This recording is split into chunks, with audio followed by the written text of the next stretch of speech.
आई का ज़माना है ना, आईपैड, आईफोन, आई यानी कि आज हर मानव मैं में एक सीमित दायरे में कैद हो गया है। और जब जब इंसान केवल मैं तक सीमित होता है वो सेल्फिश हो जाता है, स्वार्थी हो जाता है। उसके भीतर में एक दानवी प्रवृत्ति होती है, मैं, मेरा, दूसरा, उसे मिले या ना मिले मुझे कोई लेना देना नहीं है ना। तो जब समाज में दानव बढ़ेंगे तो समाज स्वर्ग तुल्य कैसे रह सकता है? अगर इस धरा को स्वर्ग तुल्य बनाना है तो यहाँ पर ऐसे मानवों को, श्रेष्ठ मानवों का निर्माण करना होगा जिनके अंतःकरण में देवत्व हो। तो ये जो मैं से तू की यात्रा है ये कौन करवाएगा? जब आप अध्यात्म ज्ञान से जुड़ेंगे। भारत है उसकी पहचान केवल मुंबई की चौपाटी, आगरे का ताजमहल, दिल्ली का लाल किला नहीं है, बल्कि भारत की पहचान है इसकी आध्यात्मिक संस्कृति। आज भी समाज को, समाज में रहने वाले प्रत्येक मानव को, चाहे वो बालक है, युवा है, वृद्ध है, उसी सत्य सनातन ब्रह्म ज्ञान की आवश्यकता है। जब देखा तब गावा। मीराबाई जी ने कहा, सतगुरु मिलियो सहसा टूटा घट पायो प्रगासी। मैंने अपने श्याम के प्रकाश तत्व का अपने अंतर्घट में दर्शन कर लिया। और जब दर्शन करता है तब लगन आरंभ होती है, तब प्रीति और दृढ़ होती है। इसलिए कहते हैं ना, अगर आपने हिमालय के शिखर के नज़ारों को समझना है तो आप तलहटी पे खड़े होकर वहाँ का अंदाज़ा नहीं लगा सकते। वहाँ पर क्या हो रहा है उसके लिए आपको ऊंचाई पर आना होगा। अगर आपकी सोच बहुत नीचे है तो आप ब्रह्म के, इस सत्य सनातन ज्ञान के उस अनुभव को समझ नहीं सकते हैं। इसके लिए क्या करना पड़ेगा आपको? आपके मन को, आपकी चित्त वृत्तियों को अपलिफ्ट करने वाला वो ब्रह्म ज्ञान चाहिए, ताकि आप अपने सत्य सनातन पुरातन इस आत्म तत्व, इस परम तत्व परमात्मा के दर्शन के ज्ञान को समझ पाएंगे। जेके मीडिया देखने वाले सभी दर्शकों का एक बार फिर से बहुत बहुत स्वागत है। और वाकई में सनातन में शक्ति है और सनातन धर्म जो कि सबसे बड़ा धर्म है, और हम जिस तरह से सनातन को लगातार आगे बढ़ता देख रहे हैं, वाकई में सनातन बहुत बड़ा एक विशाल पेड़ है। लेकिन जब हम बात करते हैं सनातन की लगातार, तो हमें ऐसे धार्मिक कार्यक्रम देखने को मिल रहे हैं जिससे आज की जनरेशन को भी जो है वो जागरूक होने का मौका मिल रहा है, उन्हें ये जानने का मौका मिल रहा है कि हमारा सनातन है क्या। और सनातन का प्रचार, जैसे मैंने कहा, लगातार किया जा रहा है। तो इसी तरह से सांबा में श्री दिव्य ज्योति जागृति संस्थान की तरफ से कृष्ण कथा का आयोजन किया गया है, और यहाँ पर साध्वी जयंती भारती जी यहाँ पहुंची हैं, जिनके सानिध्य में ये कथा का गुणगान जो है वो लगातार किया जा रहा है। तो आज मुझे इनसे बात करने का मौका मिला है। तो आज सांबा के लोगों को तो संदेश रहेगा, लेकिन आज की जनरेशन के लिए भी यहाँ से संदेश लेंगे। सबसे पहले तो जय श्री कृष्ण, राधे राधे। तो आप सांबा की धरती पर आए हैं, तो कृष्ण कथा आपको यहाँ करने का मौका मिला है, तो क्या कुछ कहेंगे? ये जो कृष्ण कथा आप कर रहे हैं, किस तरह से आप सनातन को आगे जो है वो लेकर जा रहे हैं, प्रचार प्रसार कर रहे हैं, ताकि पता चले कि आखिरी शरण वही है जो भगवान की शरण है? क्या कहेंगे इसको लेकर? बिल्कुल जी, जय श्री कृष्णा। देखिए, हम सब भारत की इस भूमि के वासी हैं। भारत की भूमि जो है वो अध्यात्म की भूमि है, संतों महापुरुषों की, अवतारों की भूमि है। और जो भारत है उसकी पहचान केवल मुंबई की चौपाटी, आगरे का ताजमहल, दिल्ली का लाल किला नहीं है, बल्कि भारत की पहचान है इसकी आध्यात्मिक संस्कृति। और इस आध्यात्मिक संस्कृति का जो आधार है वो है हमारा सनातन पुरातन ज्ञान, जिसे भगवान श्री कृष्ण ने द्वापर युग में युद्ध की भूमि में अर्जुन को देते हुए कहा था, न तु माम शक्य से द्रष्टुम अनेनैव स्वचक्षुषा। पार्थ, तुम बाहरी आंखों से मुझे नहीं पहचान सकते हो, इसलिए आज मैं तुम्हें दिव्य नेत्र प्रदान करता हूँ। दिव्यम ददामि ते चक्षु पश्य में रूप महेश्वरम, देख मेरे ऐश्वर्यशाली रूप को।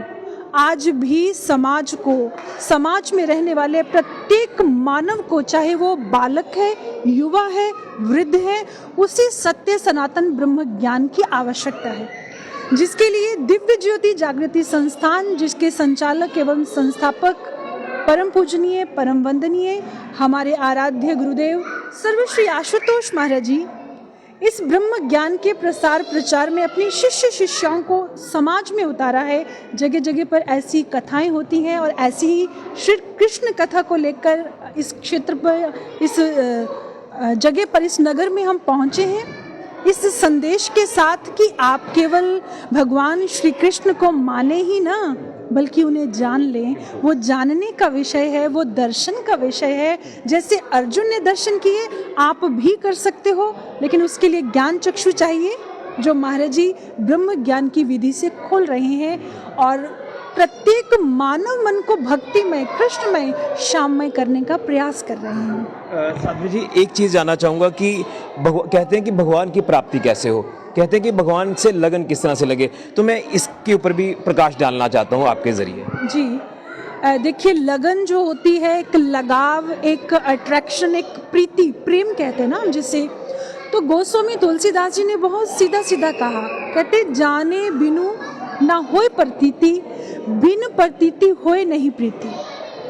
कहते जब तक आप जानते नहीं हैं, आपका विश्वास दृढ़ नहीं होता, और जब तक विश्वास नहीं होता तब तक प्रेम कैसे हो सकता है।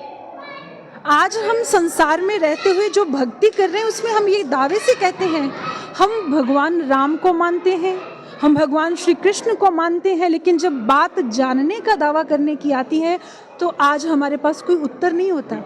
लेकिन आप शास्त्रों का अध्ययन करिए, आप किसी भी भक्त की जीवनी को पढ़कर देखिए, वो अनुभव में दावे के साथ कहता है। नामदेव जी ने कहा, जब देखा तब गावा। मीराबाई जी ने कहा, सतगुरु मिलियो सहसा टूटा घट पायो प्रगासी।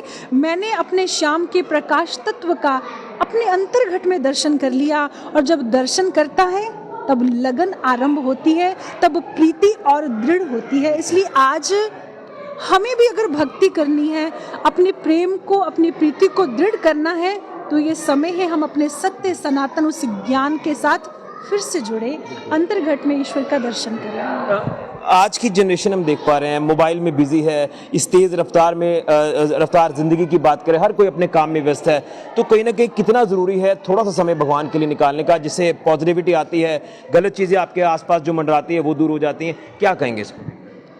देखिए, आज इस मॉडर्नाइजेशन युग में आई का ज़माना है ना, आईपैड, आईफोन, यानी कि आज हर मानव मैं में एक सीमित दायरे में कैद हो गया है। और जब जब इंसान केवल मैं तक सीमित होता है, वो सेल्फिश हो जाता है, स्वार्थी हो जाता है। उसके भीतर में एक दानवी प्रवृत्ति होती है, मैं, मेरा, दूसरा, उसे मिले या ना मिले मुझे कोई लेना देना नहीं है ना। तो जब समाज में दानव बढ़ेंगे तो समाज स्वर्ग तुल्य कैसे रह सकता है। अगर इस धरा को स्वर्ग तुल्य बनाना है तो यहाँ पर ऐसे मानवों को, श्रेष्ठ मानवों का निर्माण करना होगा जिनके अंतःकरण में देवत्व हो। तो ये जो मैं से तू की यात्रा है, ये कौन करवाएगा? जब आप अध्यात्म ज्ञान से जुड़ेंगे, ठीक है। लेकिन जब अध्यात्म ज्ञान, भक्ति की बात आती है तो अक्सर लोगों के विचार होते हैं कि भाई हम अपनी पर्सनल और प्रोफेशनल लाइफ में पहले सैंडविच बने हुए हैं, आप एक भक्ति का प्रेशर दे रहे हो हमें, तो दोनों के बीच में हम भक्ति कैसे करें?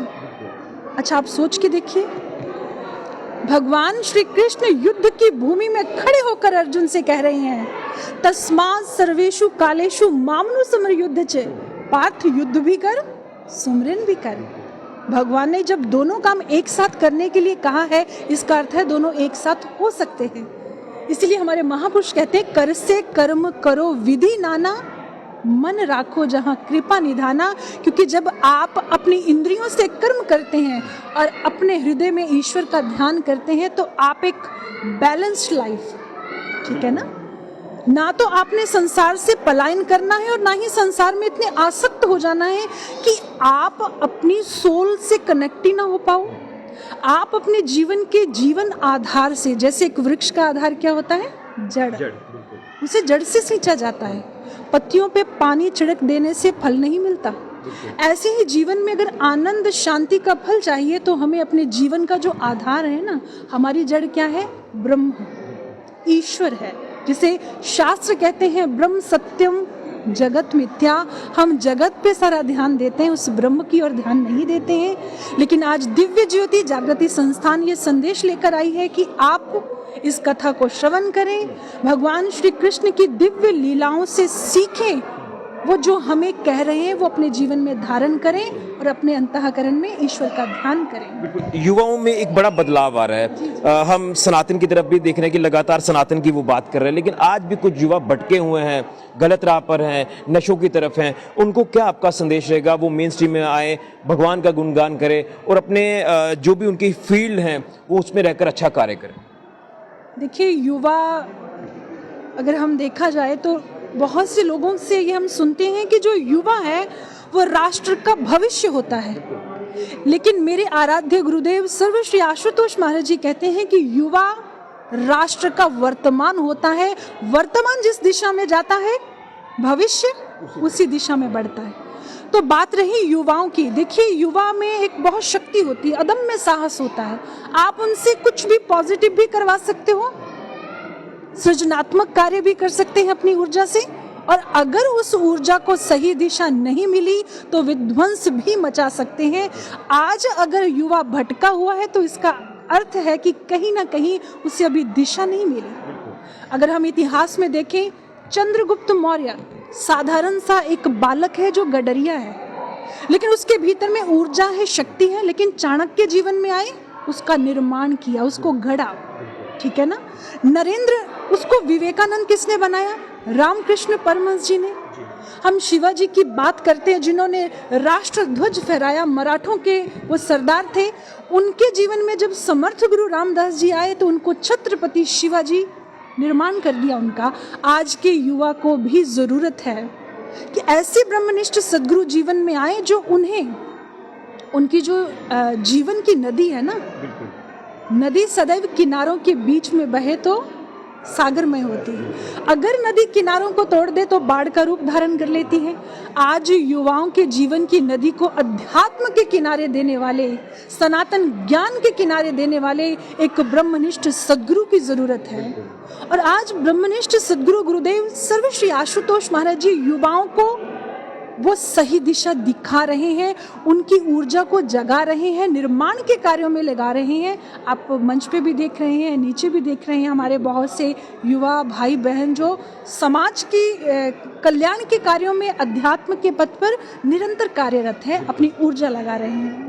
मेरा एक आखिरी सवाल रहेगा, कुछ लोग, कुछ शरारती तत्व जो सनातन पर कई अभद्र टिप्पणियां करते हैं, सनातन पर उंगली उठाते हैं, उनको क्या आपका संदेश रहेगा? क्योंकि वो शायद ये नहीं जानते कि पूरा ब्रह्मांड सनातन है, उसको लेकर क्या? जी देखिए, अगर एक व्यक्ति उस तथ्य को नहीं समझ पा रहा तो इसका अर्थ क्या है? वो कहते हैं ना, अगर आपने हिमालय के शिखर के नज़ारों को समझना है तो आप तलहटी पे खड़े होकर वहाँ का अंदाज़ा नहीं लगा सकते। वहाँ पर क्या हो रहा है उसके लिए आपको ऊंचाई पर आना होगा। अगर आपकी सोच बहुत नीचे है तो आप ब्रह्म के, इस सत्य सनातन ज्ञान के उस अनुभव को समझ नहीं सकते हैं। इसके लिए क्या करना पड़ेगा आपको? आपके मन को, आपकी चित्त वृत्तियों को अपलिफ्ट करने वाला वो ब्रह्म ज्ञान चाहिए, ताकि आप अपने सत्य सनातन पुरातन इस आत्म तत्व, इस परम तत्व परमात्मा के दर्शन के ज्ञान को समझ पाए। ठीक है, चलिए, बहुत बहुत धन्यवाद। आपने बहुत ज़्यादा एक बड़ी अच्छी जानकारी जो है वो साझा की है। तो मैं यही कहूँगा कि साध्वी जयंती भारती जी ने जो बात कही है, तो मैं तो यही कहूँगा कि 100 बात की एक बात की अध्यात्म का रास्ता अपनाइए, अध्यात्म की राह पर चलें। आप गलत दिशा को छोड़कर मेन स्ट्रीम में आए, ये युवाओं को भी संदेश है।